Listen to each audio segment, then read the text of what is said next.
geometry on grade 10 and 11 for basic knowledge. Right. So here with me I've got question 4.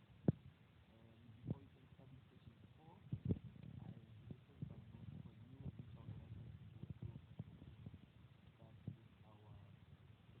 Right. So this topic is called analytical geometry in grade 10, 11, 12.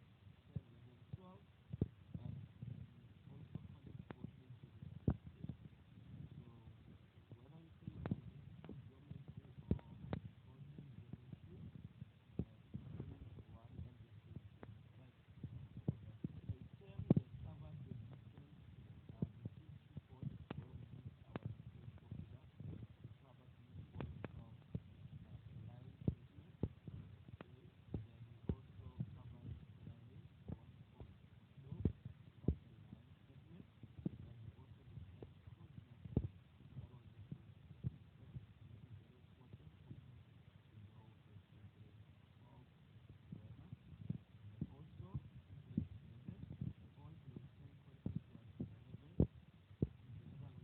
line segment. Okay? Then we also cover the length or what we call slope of a line segment, and we also look at coordinates. That was the grade 11. This is very important for you to know this in grade 12 grammar. And then also in grade 11, all grade 10 content was relevant together with a new portion on analytical geometry that we introduced in grade 11, which is when we get defined angles which are formed. Okay, so that also was relevant for you to understand so that in grade 12 you'll be able to and answer questions that will be asked in the exam. Okay, so all grade 10, 11 content is very important in grade 12.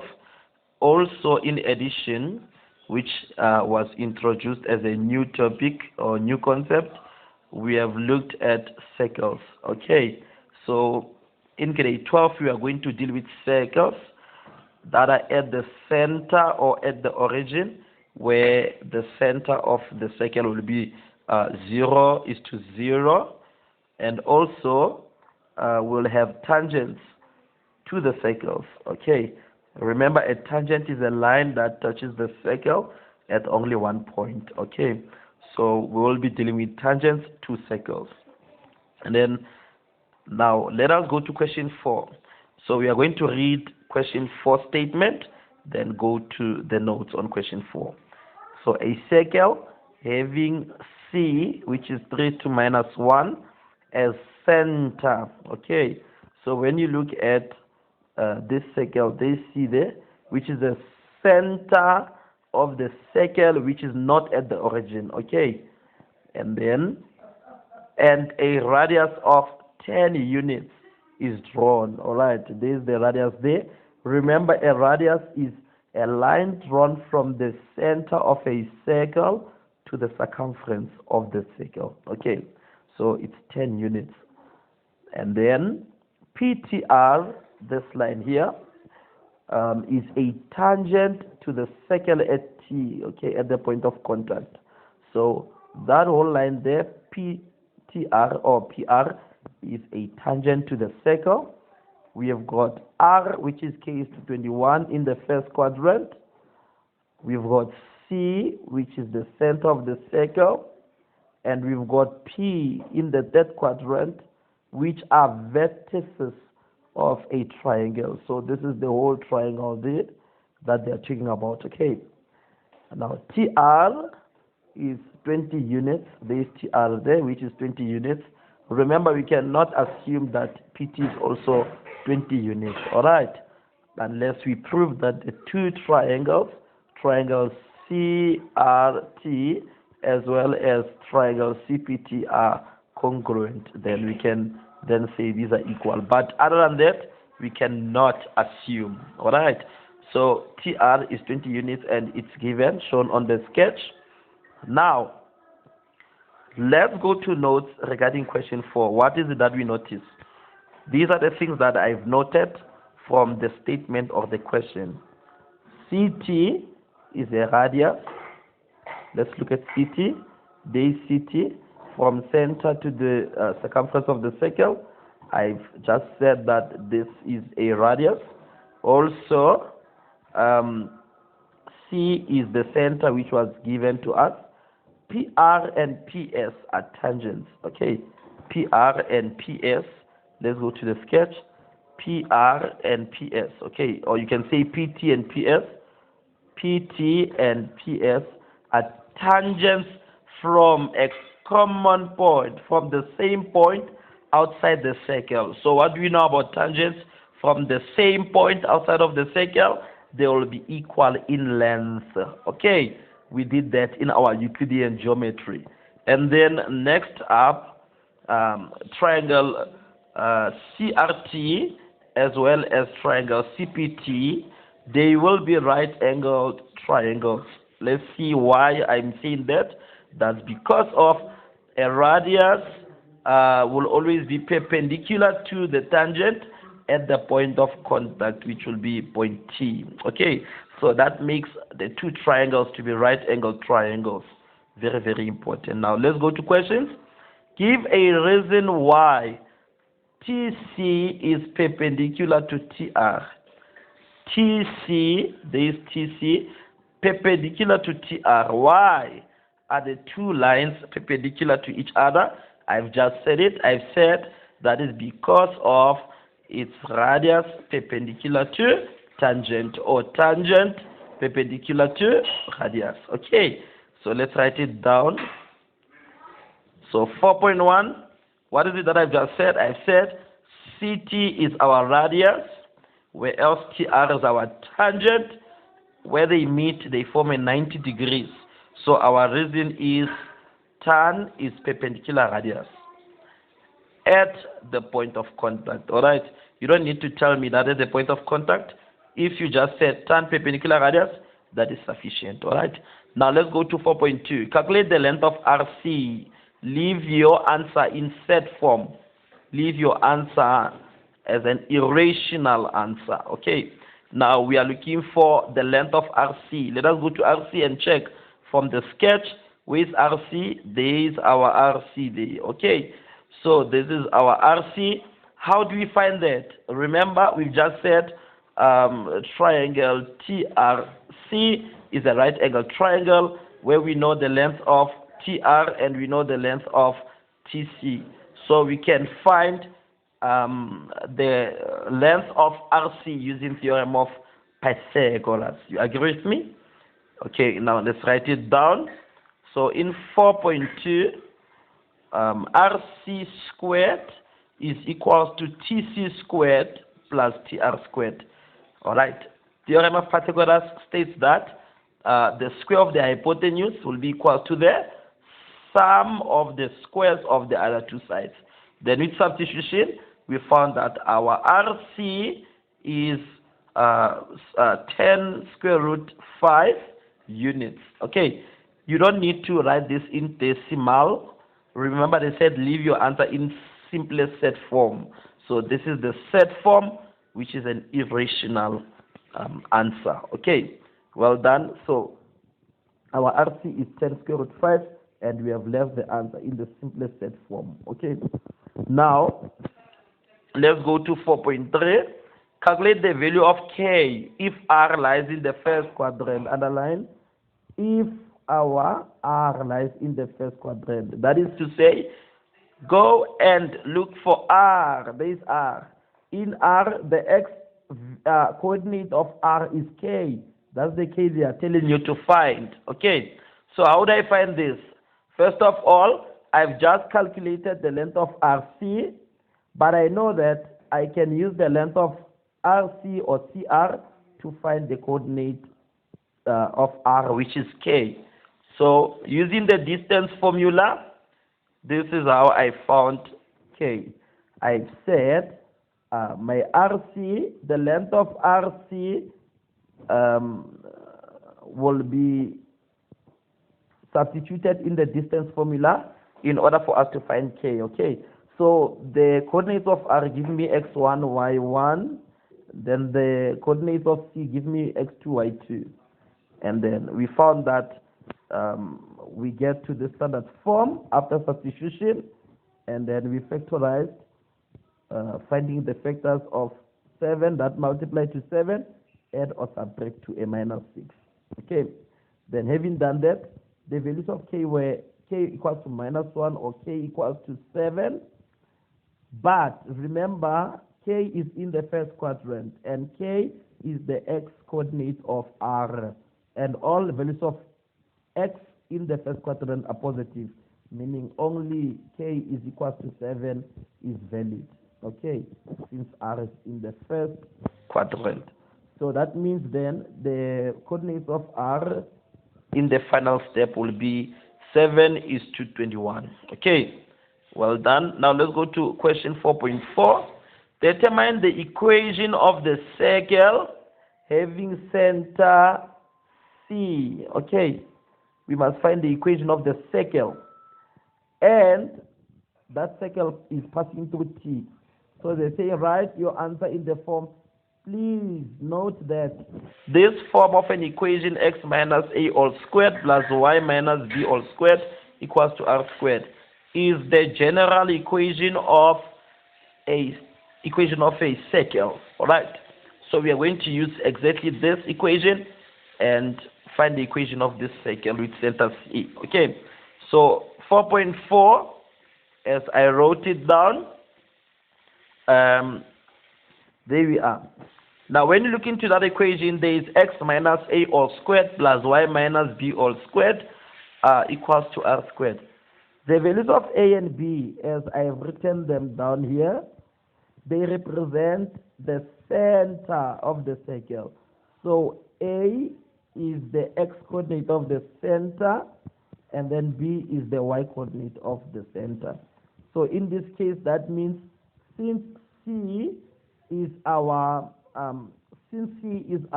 center as given, that means then our 3 and -1 will then be our coordinates of the center. All right, we were told that C is the center of the circle, and that means these will represent A and B. 3 will be our A, and then -1 will be our B. All right, and then what will be the radius? Remember, we were told that the radius is 10 units. Okay, very, very important. So now, using that general equation brings us to this page now. X minus a all squared plus y minus b all squared equals to r squared. Our A is, remember, it's 3. Okay, then our B was a -1. So this negative here multiplied by -1, that's how we got the +1. So the coordinate of B there will be your -1, which then if you write it in here, you write as y plus 1. So that when you solve for y, it will be y equals to -1. Okay, and then our radius was 10, but remember this is r squared, so when we square the value of the radius, we get 100. Okay, so the equation of the circle with center 3 to -1 is here. Okay, so well done. Now let's go to 4.5. In 4.5, they want us to find the equation of PS. Okay, and we know that PS is a tangent to the circle at S. Let's go to the sketch. We must find the equation of PS, and PS is the tangent at S. You remember? And also, PS, as you can see there, is parallel to the x-axis. So what do we know? We know that the equation of PS will be equal to the y value that PS is true. Okay, so it will be a constant horizontal function where it will just be y equals to the constant value which PS passes through. Okay, so also the other thing that I want you to notice is that, okay, if you can just quickly go and check how I've written it down. This is how I've done my 4.5.1. Okay, we know that the x-coordinate of S. Okay, let's go to the sketch. We know that if I am to draw a line from C to S, okay, from C to S, that will be the radius, and it will be perpendicular to tangent PS. Okay, that makes the coordinates of S to be 3, which is the same as that for C, but for Y we don't know what it is. Okay, that's what we are trying to find, because once we find the Y coordinate of S, that is the same as the equation of PS. So since I know that the X coordinate of S is 3, then I can substitute it into the equation of the circle, because of S is a point that lies on the circle. Right, now let's go and do that. This is how I've done it. I've said 4.5.1, substitute x equals to 3. Okay, that's a mistake. Substitute x equals to 3. X equals to 3 is the x coordinate of S. Alright, so wherever there is x in the equation of the circle, which is here, we are going to put 3. So hence you see a 3 there. And then 3 minus 3 is 0, which then leaves us with y plus 1 all squared equals to 100. Then squaring both sides, we get y plus 1 equals to a plus or a minus square root 100. Okay, and then our two answers for y is y equals to 9 and y equals to minus 11. But remember, when you look into the diagram, where is S? S is in the fourth quadrant, where values of y are negative. Okay, therefore y equals to 9 is not applicable. The only one that is applicable is then our y equals to minus 11. So since our y value is minus 11 for y coordinate of S, that makes the equation of PS to be a horizontal line which is equal to the same value, minus 11. Hence, PS is equal to minus 11. Okay, remember, horizontal lines which are parallel to the x-axis have their gradients equal to 0, because the change in y is 0. Y is not changing. Okay, that is a grade 10 basic. Please make sure you understand that. So PS is equal to minus 11. Now let us go to 4.6. Okay, now from our questions, they are saying that equation of PTR, you remember it was a tangent? We are given that the equation is 3y minus 4x equals to 35. Okay, and then they are saying now 4.6.1, calculate the coordinates of P. Let's go to the sketch. Find the coordinates of P. There is P. Remember, what is P? P is the point of intersection of this tangent and this tangent. So since I know the equation of PTR, which is given, and I know the equation of PS, then I can perform my simultaneous equation to find the point of intersection P. You agree with me? Okay, so let's do that. So what are we going to do? Remember, we are looking for the coordinates of P. So I must perform my simultaneous equations to find the point of intersection P. Okay, so 3y minus 4x equals to 35 is given. I call this equation number 1. But also, equation of PS was y equals to minus 11. I called it equation number 2. Now substitute equation 2, which is this one here, into equation number 1, which is this one here. Now wherever there is y now, this, I'm going to put minus 11. Then my x value was equals to minus 17. That makes the coordinates of P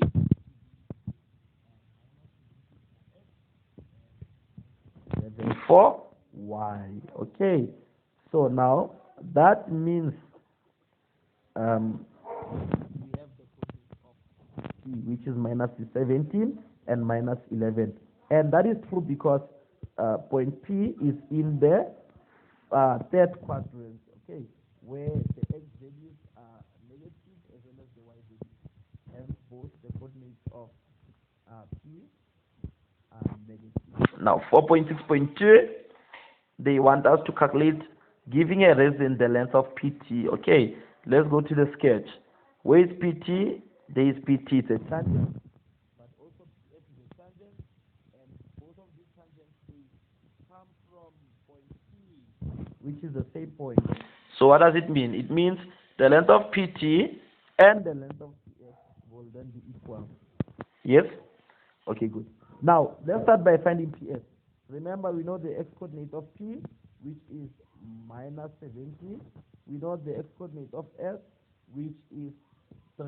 Okay, so it means the length of PS from here up to here will be 3 minus 17, which will be 20 units. Okay, that means then, as we know the length of PS, automatically we know the length of PT, because these are tangents from the same point. So let's write it down. All right, let's write it down. So when we write it down, I started by writing something for you. PT and PS are tangents from the same point, and that point is P. Therefore, they will be equal in length. Okay, this is one of the theorems in grade 11. Now, how do you find the length of PS? You say the x value of S minus the x value of P. Okay, and that gives me 20 units. So 20 units is the length of PS. Remember, minus 11 was not the length of PS. It was the equation of PS. Please don't confuse the two. Okay, and then now, since my PS is 20 units, that means PT is also 20 units. Remember, they said give a reason. So my reason will be tangents from same point are equal in length. Okay, very, very important. Now, well done. Let's go to the next question. They are saying, consider another circle. Okay, and this circle, we are given the equation of that circle, which is x minus 3 all squared plus y plus 16 all squared equals to 16. Okay, now remember, this given equation comes from that general equation, x minus a all squared plus y minus b all squared equals to r squared. You remember, where if I'm looking for the radius from this given circle equation, the radius is not the 16. Remember, the 16 is equal to r squared. Therefore, I must take the square root to find the radius, and therefore my radius will be 4 units. Remember, it will be 4 units. All right. And another thing, the center of the given circle will be, remember, this will be x minus a. Therefore, my a will be 3, and my b will be a minus 16. You remember? So since I've got my a and my b, I know the center of the circle, which is 3 minus 16. Okay, now write down the coordinates of center M. Okay, remember this circle is having its center as M. So I think I've already said it. It will be, you solve for x, you solve for y. Done. So when you equate each of the factors to 0, x is equal to 3, y equals to minus 16. Therefore, the coordinates of M will be 3 and minus 16. Okay, let's write it down in a formal manner. So 4.7.1, center will be 3 and minus 16. Okay, then now let's go to the next question. 4.7.2, write down the length of the radius of this circle. Okay, remember I said to you 16 is not the radius, but it is the square of the radius. So when we write it formally, r squared will be equal to 16, but r will be the square root of 16. Therefore, the radius being equal to a positive 4 units. Remember, I can't say plus or minus, okay, because the radius is always, I think I've said it here, always positive, always greater than 0. It's always positive. The radius is never negative. It's a length, okay. So r is equal to 4 units. Done. Now let's go to 4.7.3. we are told to prove that this is very examinable. We are told to prove that the circle with center C and the circle with center M, the two circles, the one that we started with up here and the one that is given down here, must prove that they do not intersect or touch. Okay, that means we've got three cases that we must first look at so that we understand what is happening here. When we deal with our analytical geometry, it means we may have circles that are touching at only one point, like in this case here. Okay, and it means we can also have circles which are not touching or crossing at all. Okay, which is this case here. You see there's a space here, nothing is happening. Alright, and then lastly, it means we can get a case like this one where the circles intersect at 2 points, like here as well as here. Those are possible cases that you may get with circles that are given in a question.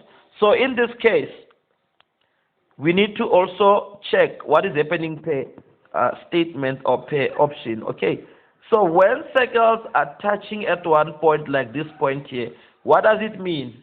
This is just general. The radius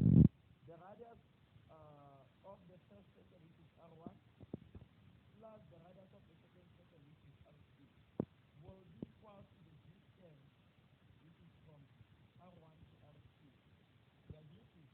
So since they are equal to the distance, I wrote it here. Radius number 1 plus radius number 2 will be equal to the distance between. So in such a case, if that is the case, then we must take out the intersect at only 1 point. Okay? But on this second case here, we are saying if radius number 1 is added with radius number 2, and we also know the distance between the two centers of the circle, and the distance between the centers of the circle is bigger than the sum of the radius, the sum of the radii. Then, in such a case, we can conclude that the circles are not. Okay, so when you add the radius number 1 plus radius number 2, and then you find that their sum is less than the length of the distance between the centers of the circle, then those two circles are not touching at all, okay, or intersecting each other or crossing each other. Then we have this case here where if I know the length of the first radius and I know the length of the second radius and I add them, of course, they will be bigger than the distance between the circles. They will be. So in such a case, we know the sum of the radii are greater than the distance between the centers of the circle. Then those two circles, they are intersecting at 2 points. Okay, so these are examinations which they will always ask you. So let us answer this one particular question which is given to us. We must prove that the two circles do not touch or intersect. Okay, so what does it mean? It means we are to show this part here. We must first find out what is the answer to R1 plus R2. Then also using the coordinates of the centers, find the distance.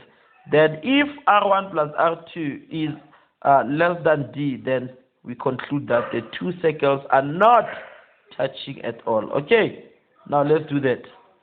We are going to start by finding D, which is the distance, using the distance formula. And take note, when we are finding D, we use the coordinates of the centers.